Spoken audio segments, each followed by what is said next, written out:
Hey, thanks. It's great to be here. Thank you so much for inviting me to SREday. I'm going to talk about fast, cheap, do-it-yourself observability with open source analytics and visualization. I think there was a little something in the blurb about how I was going to talk about OTel. I'm not going to talk about it very much. In fact, I may diss it a little bit. But anyway, yeah, let me jump in. There we go. Okay, so my name's Robert. I run Altinity. We are a vendor for ClickHouse. We run in the cloud. We do enterprise support. We have about 200 and between 230 and 250 customers, depending on how you count them. I've actually done code for a long time. I started coding in 1972 when I was a kid, so that's 53 years ago. I started my first real jobs were on IBM mainframe. I've carried a pager for a really long time. And yeah, it's been a while, but I've mostly worked on databases since the early 80s and then Kubernetes since about 2018. Our company, we run a cloud platform for ClickHouse. It's in 4 clouds, including Hetzner, Amazon, Azure, and Google. We also deal with a lot of people who run ClickHouse data warehouses on-prem. I'll talk a little bit about ClickHouse as well. We've done a lot of open source software that makes ClickHouse work. By the way, how many people here have heard of ClickHouse? Excellent. About 3 years ago, it would have been like one paltry hand. It was really sad. So now it's a lot better. Great. And I work with 53 other really wonderful people. They are, for the most part, database geeks like me, have been doing it in some cases for decades. I'm going to talk about observability. And actually, what I'm going to do in this talk is usually when we talk about observability, we often roll out frameworks of one kind or another. I'm not going to do that because what I'm going to do is construct a little observability system just from scratch. And it's amazing how much you can do with a couple hundred lines of code and a couple of scripts. But just probably don't need to tell you this much about this, but for anybody listening in, observability is to answer questions. It's like when things are not going so great, to be able to understand why you're seeing performance problems, what's at fault, so on and so forth. Traditionally, there have been 3 types of information: metrics, logs, and traces that are used for this. I guess nowadays I would have to include events. But what I'm going to do is focus on metrics, just because, pick one if you're going to build a system. We also work with a lot of people who do log management and trace management. Those 2 things are particularly good inside ClickHouse, but you can also store metrics as well. And I'll show you an example of how to do it. How many people here worked on Sun Microsystems? Excellent. Yes. This is if something was broken on Sun, like a process became non-responsive, what we had was the laying on of hands. And so you'd come in and you'd run VMstat. And I don't know about you guys, I'd never read this stuff. It sucked because you'd look at it and you'd get a sense of, yeah, this doesn't look so great. And then you go look at another machine and another machine. Even 20, 25 years ago, we had distributed systems. Life is better now. What we typically do is we use Grafana or some similar visualization. We're big Grafana fans. And you graph the CPU in a dashboard somewhere, and then you can go in and see that the reason something's not responsive is because this thing is pegged at 100% CPU, and that's why it's not answering requests. The cool thing is that this is actually pretty easy to build. How many of you guys do Grafana dashboards? Okay, so some of you, what are you guys using if you're not using Grafana? Datadog? Oh, Kibana. Okay, yeah. So with Elastic underneath it? Yeah, okay, that's an honorable answer. Datadog, you need to listen to this webinar. Tableau, yes, a fine query tool. Good for data exploration. All right, so what we're going to do is build a really simple monitoring system from using our 10 fingers and some open source. So basically, you're going to have collecting these different kinds of information. I'm going to collect metrics, specifically from VMstat. We're going to ingest them into an analytic database. That would be ClickHouse. I'll tell you about that in a minute. And then we're going to visualize them. I'm not going to set up alerting because when I did this talk, for one thing, I've run out of time, but you can also do that. Here's ClickHouse. For those of you that don't know about it, it is a real-time analytic database. And it was originally developed by people who used MySQL a great deal, actually a company called Yandex in Moscow. And it was designed to support a product called Yandex Metrica, which is Google Analytics. So it would collect web analytics like bounce rates, things like that on your pages and allow you to go in and query them and figure out what was going on. Like any self-respecting database, it understands SQL. It runs everywhere. It's in that sense, it's very much like MySQL. It's also open source, again, like MySQL, but it also is very different because it uses columnar storage organization. So instead of storing the data as rows, which means that if you want to do an operation on a row, update somebody's basket or something like that, you can do that instantly in MySQL. But that really sucks for queries because if you have a billion rows and you want to query all of the columns, or query just one of the columns, you have to read every row. So it multiplies the amount of information you have to read. We'll see an example of that in a minute. But so this columnar storage organization allows you not only to isolate the data when you're going to specific rows, but also compress it very well. ClickHouse is really good at parallel and what we call vectorized execution, where we take these rows, we divide them up in chunks, we farm them out to the various cores, and we take advantage where possible of things like SIMD instructions, single instruction, multiple data. So we basically get parallelization on CPU, and it scales. So up to many petabytes, ClickHouse servers, the biggest ones we run in our cloud, have about 70 terabytes of EBS storage attached to them. And if you connect it to data lakes, or do sharding, you can get vastly larger amounts of information. So it's a great database, super popular. And because it's Apache 2.0, very popular to use. I covered this, but it's really optimized for response on large data sets. So I talked about the columns. You have replication you can set up the nodes, they replicate between each other. And then it's very good if you have very large pools of data, which are then sharded out, which is to say you break the data up into different disjoint sets. When you run a query like the one I'm showing here, where we're going to try and find idle time, it'll just farm subqueries out to all the shards, collect the results, and bring them back and hand them to you. So it's very good on this. And the cool thing about it is that you can typically, if you build the schema right, you can typically get answers back in a second or less. And if you think about observability, when you have a problem, a lot of what you're doing is just cycling through queries trying to figure out what the hell is going on. So the faster these queries come back, the more productive you are. Like you're reloading dashboards, you're changing the amount of the time zone or time periods that you're studying. This performance is super good. So another thing about ClickHouse that I really like is it pairs super well with Grafana.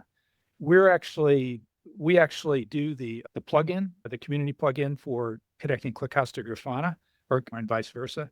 But Grafana is just really great for visualizing time series. I don't know a better tool at this point.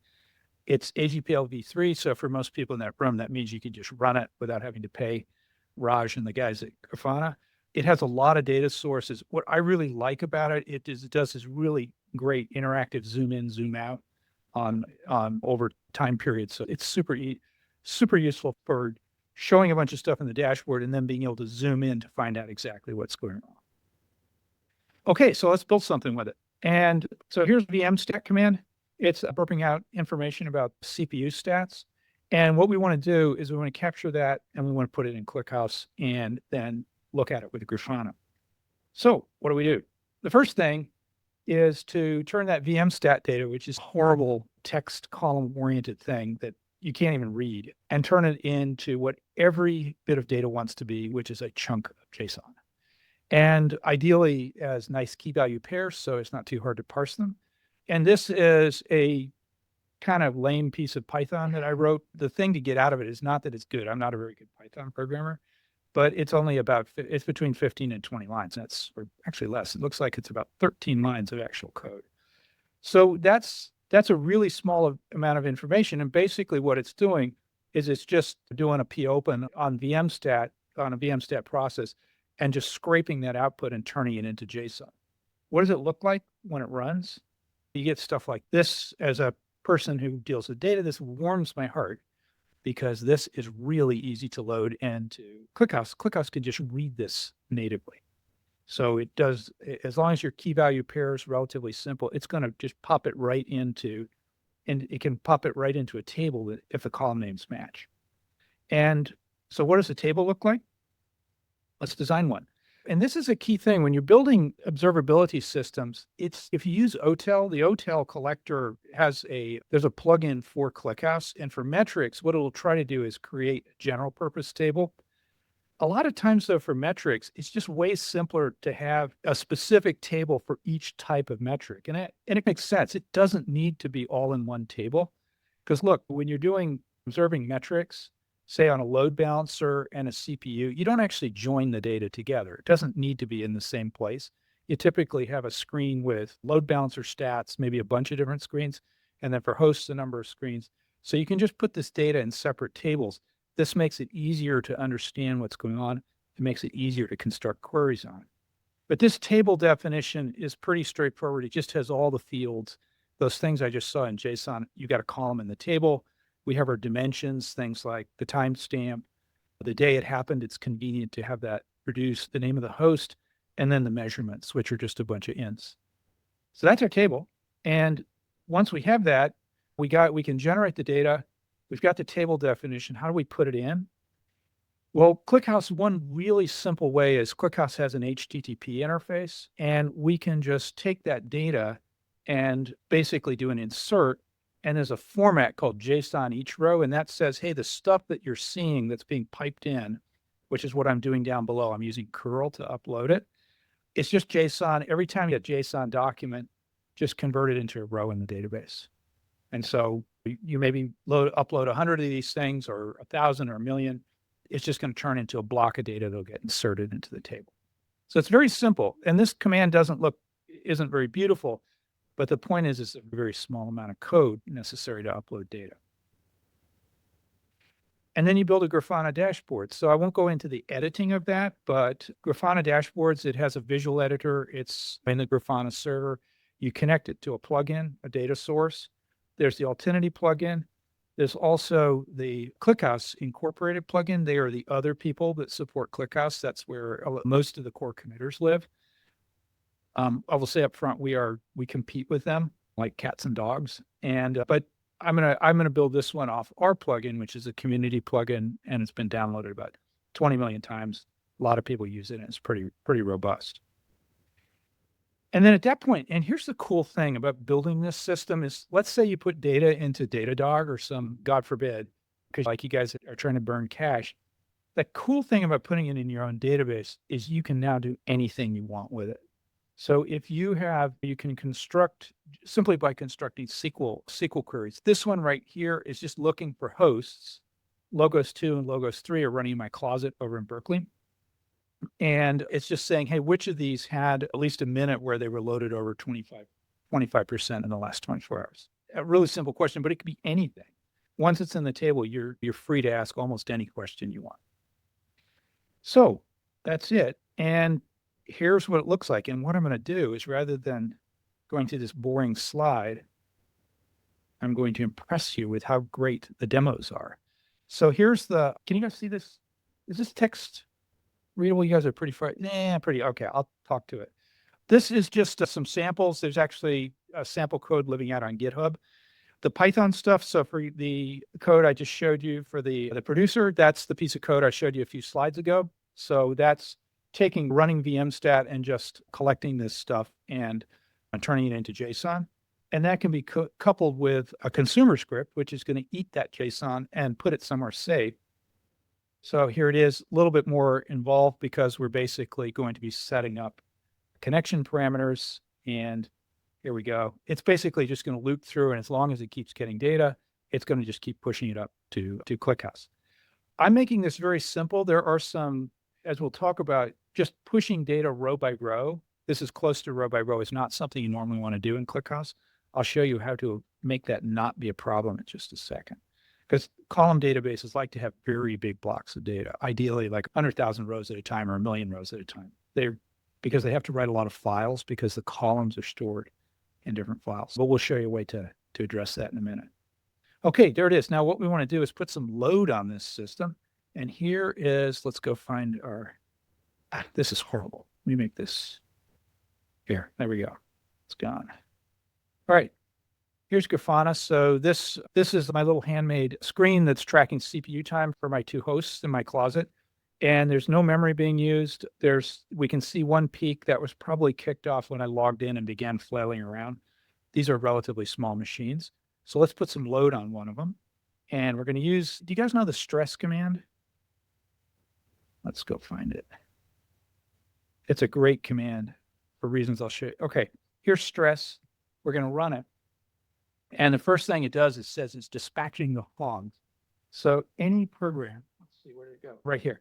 Any program that talks about hogs when it's putting load on a system has got to be good. And let's see what it's doing. So let's go over to our little screen right here. And what we can see right away on this totally handmade system, which probably has only 100 lines of code in it, plus the Grafana dashboard, we can now see that we popped this up to about 80% CPU or a little bit higher, almost 90. And we're beginning to use some memory. We can see that popping up here. If I put more load on it, you would get a better sense of, you would actually use all of your available memory. And then the demo would stop because this is where Tailscale is going in to get access to my closet. And then, so I'm not going to do that because it's less impressive. And so anyway, at this point, this is a trivial application, but it actually shows something useful. It's what's the load on my system. And you can begin to add other types of things on it very easily. And I'll show you how to do that in a minute. So anyway, that's the demo, totally simple application. And let's talk about scaling this up. So let's get back and make this a slideshow. So here you go. Oh, when you put load on it, here's the kind of things that happen. You can see, for example, hey, we're burning all our memory. That's why things have slowed down, because in this particular run, it just ate all the free memory. Or you can see things go to 100%. This is now very easy to see in this visualization. Okay, 5 questions for how to make this bigger and better. First of all, why not use Postgres or MySQL? How many of you guys use Postgres? Yes, everybody. MySQL? You've abandoned it. It's treason. I grew up writing MySQL. But yeah, why not use it? Because it's a handy database. It looks like at least half of you know it. You can. And when the data sets are small, you can. But as I said at the beginning, the problem with both of these databases is they're handy. They're great for transaction processing, but they put data in rows. And what that means is, first of all, if you read one column out of, say you've got 24 in the table, you read one column, you can read all of the data because you'll have to read all the rows. The other thing is, because it's stored sequentially in the row by row, it really compresses poorly. ClickHouse, when you are doing it right, you'll get compression rates, especially for the metric data that I'm showing you, the compression rates will be 90% or better. So you get a huge performance improvement. The final thing is, compared to Postgres and MySQL, ClickHouse can put vastly more CPU resources on the query. So it will use all of your CPUs. It runs it in parallel. It uses SIMD. It can run across multiple nodes if you've got a big system. We have one observability system that we support and we have 50 shards. So any query they run is going to hit 50 hosts. In ClickHouse, you only read the selected columns. Just to illustrate how much of a difference that makes visually, imagine that we're reading out of a table that has 59 gigabytes of data. This is some airline data. It's not observability, but let's say we do a column that reads or a query that does 3 columns out of 100. So if MySQL did it, it would read all 59 gigs. If ClickHouse did it, first of all, it would only read about 3% because it's only going to touch the files for those columns. But then that data is compressed in this particular case, and it compressed very well. A scan that read every single value in all 3 of those columns would actually only read 21 megs of data, which is astonishing. And this is why when people move from, say, Postgres to ClickHouse, they all of a sudden see queries that run literally 1,000 times faster. And to add to that, then ClickHouse will then, if you've got, say, 8 cores, it's going to use all 8. And in that case, each of the cores is only going to have to read 2.6 megs. This is really fast. So a query like this would come back in milliseconds. So this is why you use a database like ClickHouse as opposed to MySQL or Postgres.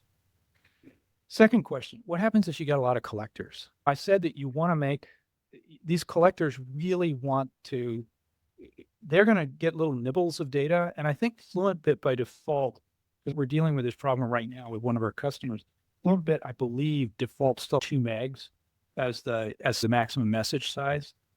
And believe me, if you've got, say, 10,000 of those things reporting in, that is really going to be bad, because it's going to send a lot of little chunks of data to ClickHouse. And then ClickHouse will have to spend a bunch of time merging it to make it into bigger chunks of data so that it can have efficient query. Otherwise, you can if it didn't do that, you would literally have problems like running out of inodes and then just have on startup, you'd have to open up a lot of files. The fix, or one of the fixes, is there's multiple ways to do it, but you can put Kafka in there. So Kafka, you can just push data into really efficiently in dribs and drabs, and then ClickHouse can read it out in big chunks. And so this is a simple way, if you have a large system, to really scale it up and have all these collectors collect at their speed and then connect them with ClickHouse. And ClickHouse has a thing called a Kafka table. It can read the topic. Basically, it makes the topics just look like a SQL table. And then you set up a materialized view that triggers every few seconds or so and grabs the data and sticks it into the target. This is a really, really great solution. Another issue is like how to map JSON. Sometimes you collect more JSON than you really want to use. So one trick you can do is store the JSON in a string, and then you can pull out different keys and put them in columns, but you don't have to pull them all out. But you read all the data, and then if it turns out later that, hey, you decide, your users, you can actually query them by going into JSON, but you can also then go ahead and materialize them out into columns just by changing the table definition. One of the cool things about ClickHouse is it does this while the system is live. It's just a metadata change, whereas in Postgres or MySQL, if you do a schema change, say adding a column, it can sometimes cause your database to slow down for hours. MySQL is particularly bad about this. So what we can do here, let me see if I have an example of it. Oh, yeah. So you can go ahead and have the blob with all of the data and then pull out some of the columns. A couple other ways that you can represent JSON is you can do maps.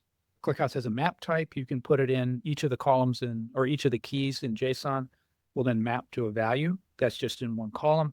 Or you can have paired arrays. One of the arrays holds the names, the other one holds the values. For example, if it's just int values, you just have a string array and an int array. And there's a JSON data type. This slide is actually slightly out of date. The new JSON data type was declared production, I think a couple months ago, but it basically will take the JSON and it will actually do what's called shredding, where it'll look at the JSON key value pairs and it will break them out into actual columns, which sounds like it would be really great and would save you a lot of trouble. When it works, it does, but if you have very complex JSONs, it won't work. So you have to end up pulling values out directly. Do I really have to write code for everything? Maybe you don't like writing Python. I don't. I would prefer Go. You can use FluentBit, which I like. Does anybody here use FluentBit? Do you like it? I think it's pretty good. It's got a bunch of adapters.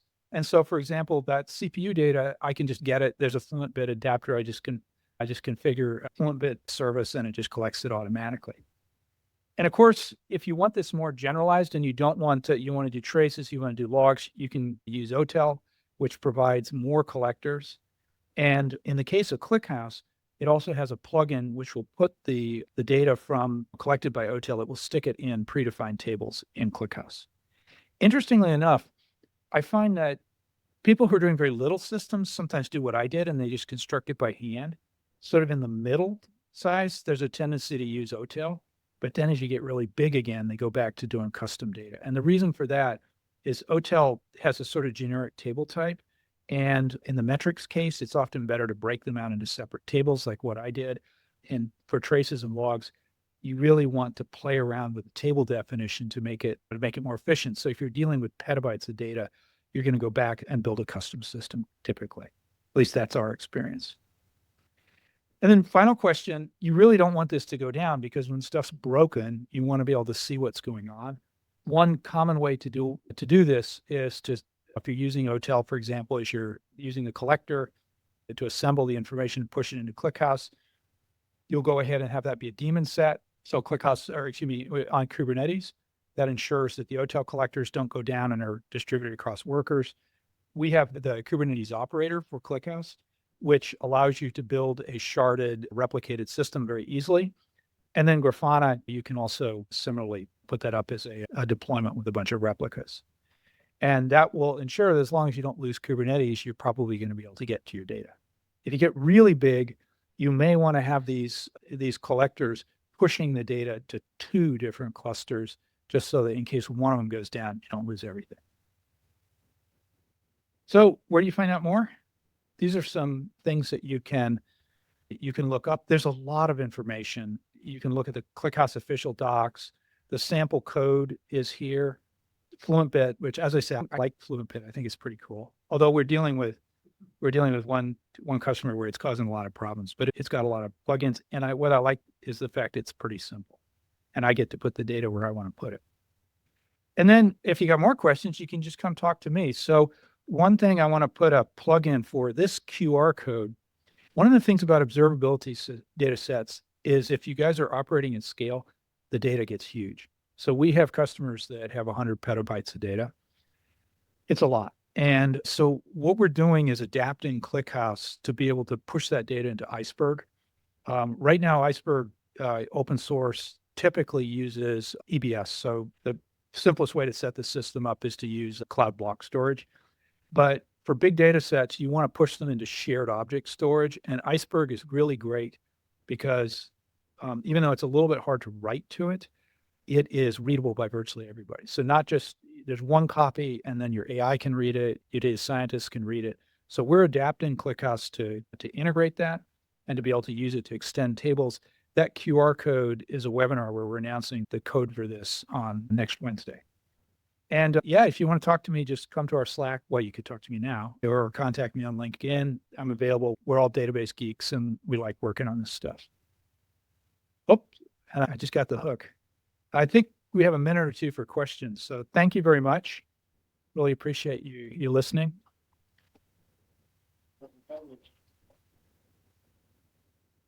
All right. Questions, please. Does your plugin support to log or HANA show up the logs from the hotel collector? Yes. Yeah, absolutely. Because the old hotel connector is just going to stick it into a ClickHouse table. And so you can go ahead and then draw up a dashboard that will show the logs. And there's actually some work going on. I don't know where it stands right now, but basically to do a log explorer, which is a layer, like the dashboards I showed you are just really basic dashboards, but you can do log and trace explorers on top of that. So there's code for that floating around if you want to build that.